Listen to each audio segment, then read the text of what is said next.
Asambleas de Dios Guatemala presenta un espacio de enseñanza bíblica. Oramos porque este tiempo sea de edificación para su vida. Es verdaderamente un privilegio compartir nuevamente la palabra de Dios con usted. Y en esta oportunidad, un tema igual de interesante y un tema profundo también, respecto del arrepentimiento y específicamente el verdadero arrepentimiento trae fruto. El verdadero arrepentimiento tiene fruto. Cuando uno ha leído la Biblia, encuentra muchas veces la palabra fruto, y un texto muy famoso es aquel texto de Gálatas capítulo 5 versículos 22 y 23, donde habla de el fruto del Espíritu Santo, y hay 9 formas del fruto del Espíritu Santo. Pero aparte del fruto del Espíritu Santo, me llama poderosamente la atención un texto que encontré allá en Mateo, en el capítulo 3 y en el versículo 8, donde habla de otra clase de frutos. Yo quisiera leer con usted este pasaje de la Biblia. En Mateo capítulo 3 y el versículo 8 dice: haced pues frutos dignos de arrepentimiento. Y en este pasaje está hablando Juan el Bautista, el último de los grandes profetas. Y él está hablando acerca de el arrepentimiento. Él tiene una exigencia, él tiene una demanda.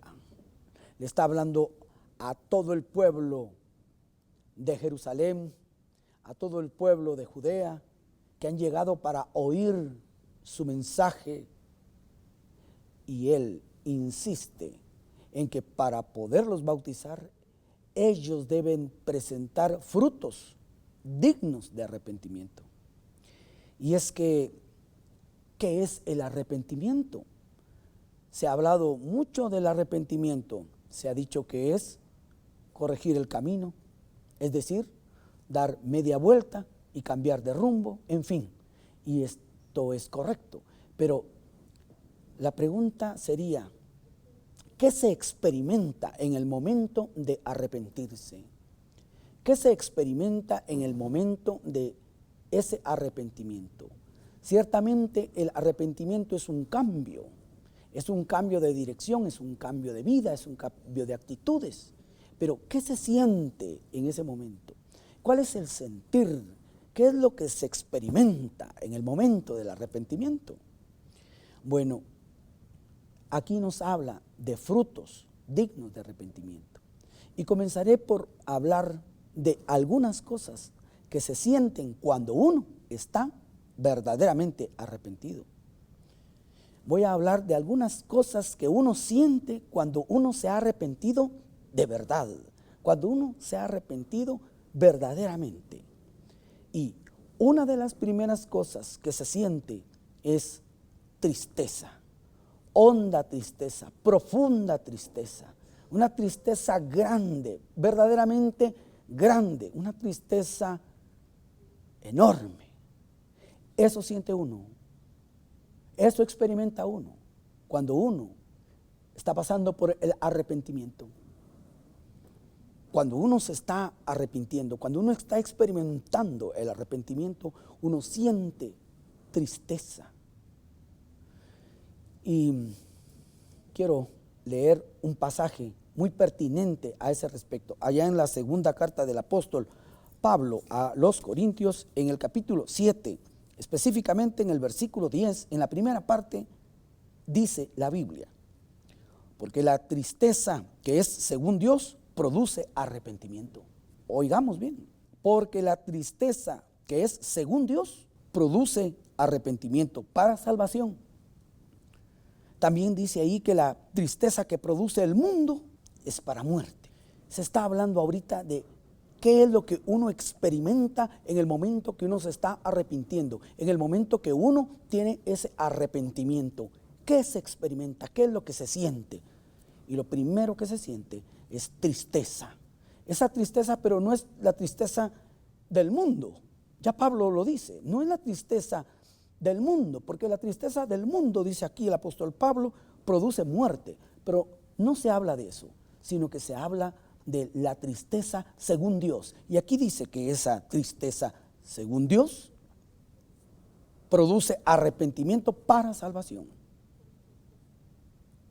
Es decir, el primer sentimiento que se experimenta en el momento del arrepentimiento es tristeza. Y nos preguntamos, ¿y tristeza por qué?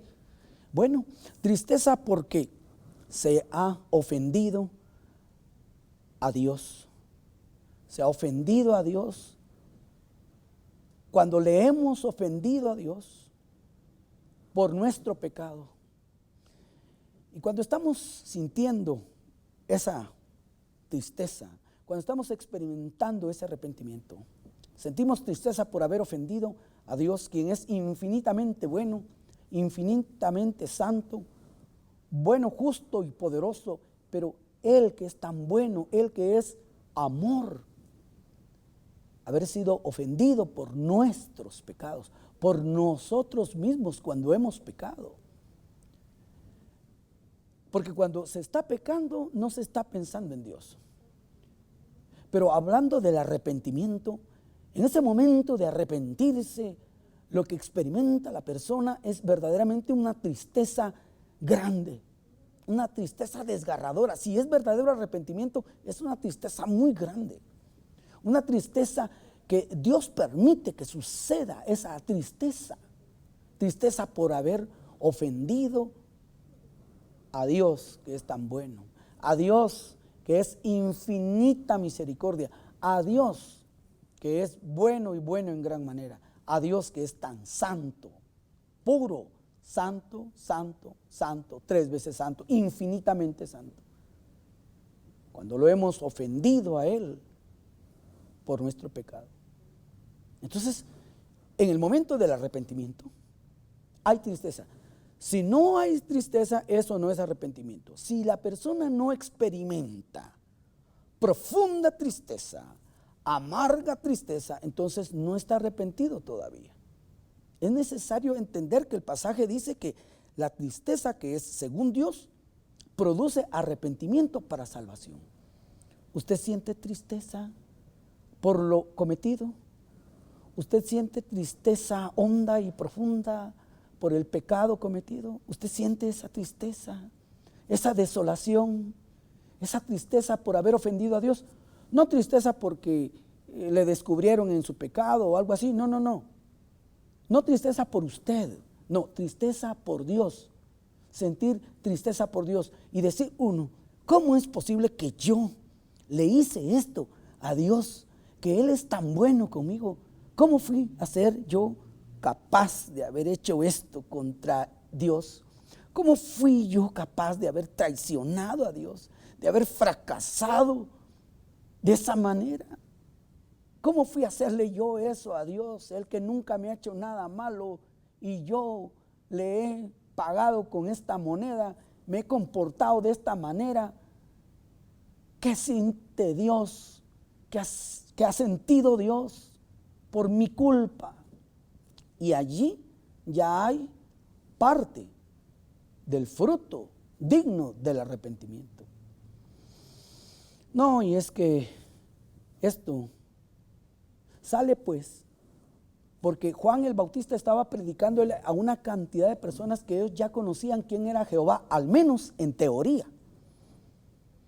Y muchos acudían a su bautismo y eran bautizados por Juan en el río Jordán, confesando sus pecados públicamente y arrepentidos. El que se arrepentía y mostraba esos frutos dignos de arrepentimiento, Juan lo bautizaba. Pero quien no mostrara frutos dignos de arrepentimiento, Juan sencillamente se negaba a bautizarle. Es necesario entender que el arrepentimiento genuino tiene fruto, que el arrepentimiento verdadero presenta fruto, que el verdadero arrepentimiento lleva consigo frutos, y son frutos dignos de decir, este verdaderamente está arrepentido. Pero alguien que no siente ni siquiera la más leve tristeza por lo malo que se portó con Dios, esa persona no está arrepentida. Por eso la pregunta permanece en este momento. ¿Usted está experimentando esa tristeza honda, esa tristeza profunda? Si así es, usted ya está sintiendo el arrepentimiento. Porque la tristeza, que es según Dios, produce arrepentimiento para vida eterna, como lo dice aquí, 2 Corintios, aquí en el capítulo 7 y en el versículo 10. Bueno, pero continuemos, porque no es solo de tristeza esto va de más. También hay otro sentimiento que es parte de ese fruto del arrepentimiento, es el asco hacia el pecado. Qué expresión tan fuerte, pero así es, sentir asco por el pecado. Yo quiero que vayamos a ver allá en el libro de los Salmos, en el capítulo 51 de los Salmos, ese pasaje tan famoso donde vemos la confesión de David después de haber pecado, después de haber asesinado, mentido y adulterado. El rey David fue confrontado con la palabra de Dios por el profeta Natán, y él vino a arrepentimiento, y él, es decir David, experimentó todos esos sentimientos de los cuales pretendemos hablar hoy. La tristeza. Y es que cuando uno lee el Salmo 51, allí en todo el capítulo se encuentra esa nota de tristeza grave, de tristeza profunda. ¿Cuántas personas hay que, bueno, se les descubrió su pecado y pues tienen vergüenza, pero no vergüenza ante Dios, vergüenza porque se les descubrió? No, pero eso es otra cosa, eso no es arrepentimiento. El arrepentimiento de que se está hablando hoy es verdaderamente arrepentimiento, auténtico arrepentimiento. Y ahí está la nota de tristeza en todo el pasaje, donde él dice: ten piedad de mí, oh Dios, conforme a tu misericordia, conforme a la multitud de tus piedades, borra mis rebeliones. Cuando uno lee este salmo, uno debe de entender que esas palabras se dijeron con honda tristeza, profunda tristeza, con lágrimas verdaderas, con lágrimas profundas, por haber ofendido a Dios, por haber traicionado a Dios. Pero también aquí se nota el asco que siente David por su pecado. Él no siente dulzura por el pecado que cometió, por su adulterio, no, él lo que siente es asco, le da vasca su pecado, tanto así que le da vasca, que le da asco. Porque eso es algo nauseabundo, es algo sucio, y él se siente verdaderamente inmundo, a tal manera que aquí en el Salmo 51, en el versículo 2 dice: lávame. Él dice: lávame más y más de mi maldad. Y dice más todavía, dice: y límpiame de mi pecado. Él se sentía sucio, sentía un gran asco por su pecado, por su adulterio. Él sentía un gran asco. Él decía: lávame. Pero no solo una vez, dice: lávame más y más. Lávame más y más. Se sentía verdaderamente inmundo, se sentía indigno, se sentía con ese asco terrible. Y dice, no solo dice lávame más y más, sino que también dice: límpiame de mi pecado. Todavía aquí en el capítulo 51, pero en el versículo 7 dice: purifícame, porque él se siente verdaderamente sucio, siente la asquerosidad de su pecado, la fetidez de su pecado, siente lo nauseabundo de su pecado de adulterio. Él no está alegre por lo que hizo, él está verdaderamente avergonzado, pero siente ese asco ahí. Yo pregunto, usted ha logrado sentir ese asco? Si no lo ha sentido, entonces déjeme decirle que todavía usted tiene que sentir el arrepentimiento. Aún no lo ha sentido. Es que se debe de sentir verdaderamente eso, un asco por el pecado, un asco terrible por el pecado. Y Él dice, lávame más y más de mi maldad. Él dice, purifícame. Él dice aquí en el versículo 7, purifícame con hisopo y seré limpio, porque Él no estaba limpio, Él no se sentía limpio y verdaderamente no estaba limpio. Él estaba sucio. Qué asco sentía Él en su vida por lo que había hecho. Y por eso repite y dice, lávame y seré más blanco que la nieve.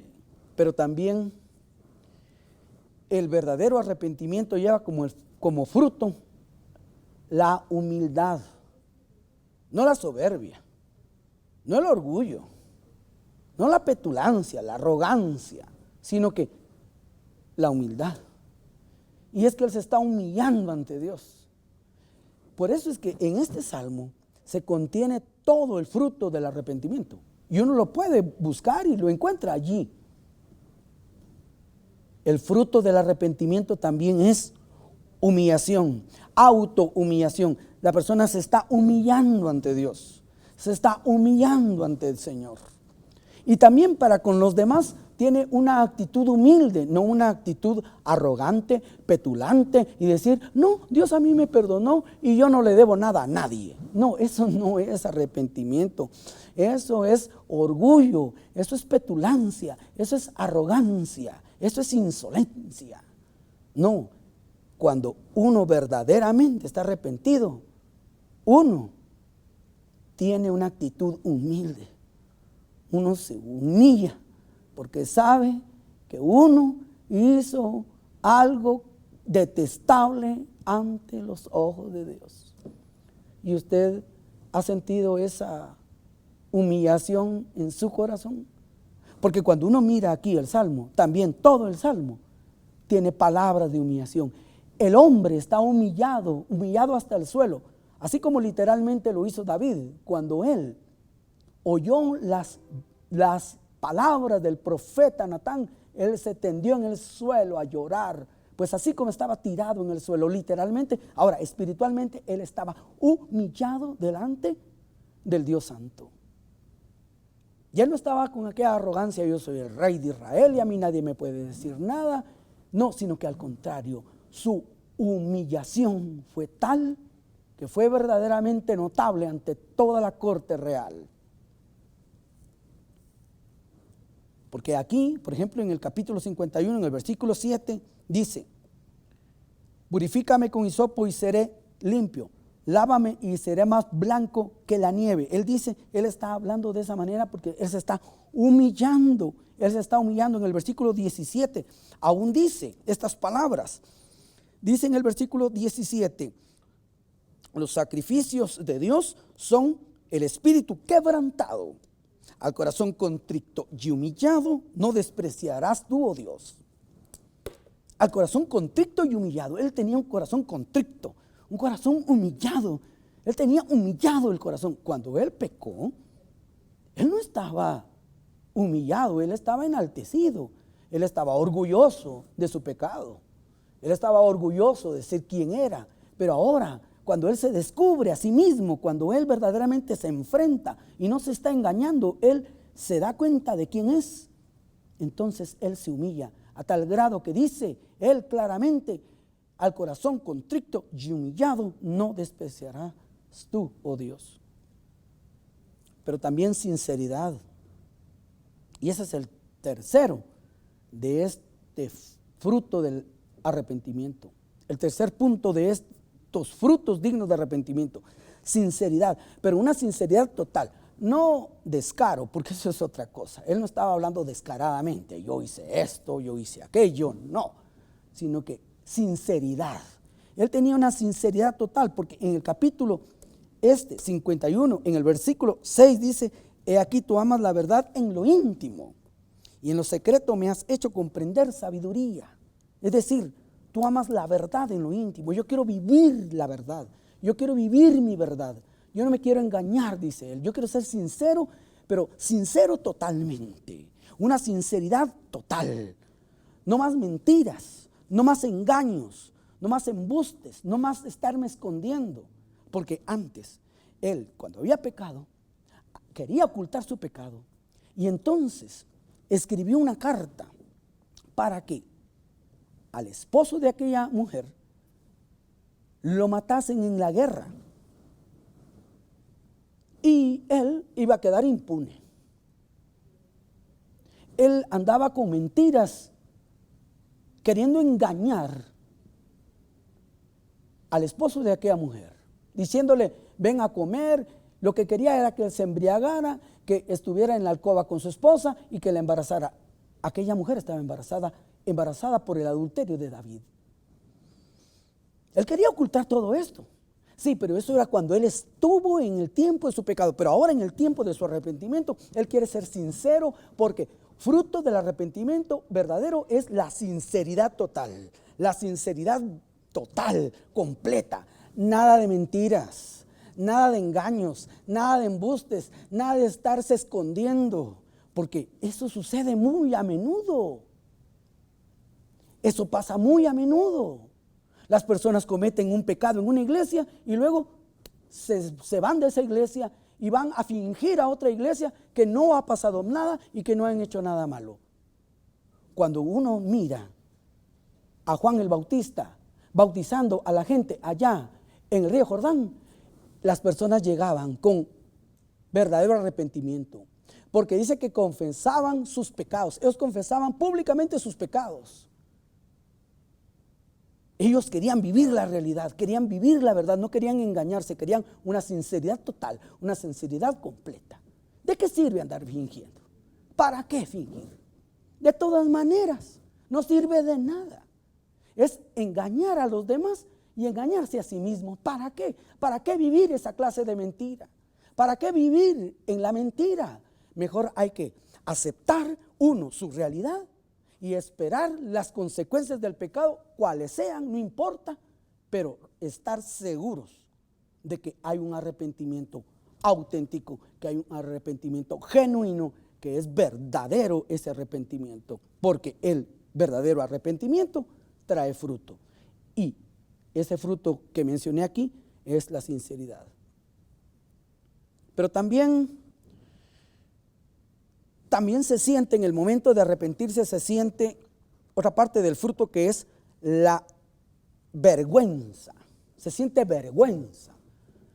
Vergüenza ante Dios. Sí, es cierto, se siente vergüenza con las demás personas, pero eso no importa. Realmente no es vergüenza con la gente. Aquí es vergüenza contra Dios, porque el asunto es arreglar su pecado. ¿Con qué? ¿Con la gente? No, con las personas, no. Arreglar su pecado ante Dios, arreglar su pecado con Dios, porque es Dios, número uno, el que juzga, y número dos, el que también castiga, número tres, el que condena, y número cuatro, Dios también es el que puede salvar. Entonces, para tratar los asuntos del pecado, eso es solo con Dios. Eso es usted y Dios, Dios y usted. Y aquí la vergüenza es para con Dios. Tanto así que Él dice en el capítulo 51, en el versículo 9, dice, esconde tu rostro de mis pecados. Eso es lo que siente él. David siente una gran vergüenza ante los ojos de Dios. Y él dice, esconde tu rostro de mis pecados. Él siente vergüenza por lo que hizo y no quiere ni siquiera que Dios lo mire, que Dios mire lo que pasó. Le dice, Señor, qué vergüenza, qué vergüenza, qué vergüenza. Tapa tus ojos, Señor. Aleja tu rostro de mis pecados. Lo que yo hice es verdaderamente asqueroso, es inaceptable, es inadmisible, es algo indigno. Y tú eres tan santo, tan digno. Perdóname, esconde tu rostro de mis pecados. Eso dice David de verdad. Él tiene una vergüenza total ante Dios. Es que realmente él aquí no está queriendo mantener su puesto de rey. Él en ningún momento ha dicho, Señor, que no me van a descubrir y me quiten como rey. Él no está diciendo eso. Él lo que quiere es que el Señor no se aparte de él, y por eso dice: crea en mí, oh Dios, un corazón limpio y renueva un espíritu recto dentro de mí. Amados, este tema es por demás largo y otro día podríamos continuar. Por ahora, creo que hablar de esa tristeza honda, de ese asco terrible, de esa humillación y de esa sinceridad y de esa honda vergüenza es importante, como frutos dignos de arrepentimiento. Y para terminar, le pregunto: ¿usted verdaderamente se siente ya arrepentido? ¿Arrepentida? Yo quiero invitarle a que oremos hoy y que le pidamos a Dios que nos ayude a tener un auténtico arrepentimiento. Quiero invitarle a usted a que juntamente conmigo se arrepienta, nos arrepintamos y verdaderamente le pidamos perdón a Dios, y que sea un arrepentimiento genuino, auténtico, no una mentira, no más mentiras, no más mentiras. Hay que afrontar la realidad. Señor Dios de los cielos, santo, bueno, justo Dios, Señor, te pedimos que tu Espíritu Santo haga posible un arrepentimiento auténtico y genuino. Te lo suplicamos, Espíritu Santo, en el nombre de Cristo Jesús. Amén y amén. Para mí ha sido un verdadero privilegio compartir estas benditas palabras con usted. Que el Señor le bendiga. Amén. Este fue un espacio de enseñanza bíblica junto a Asambleas de Dios Guatemala. Damos gloria a Dios por su palabra.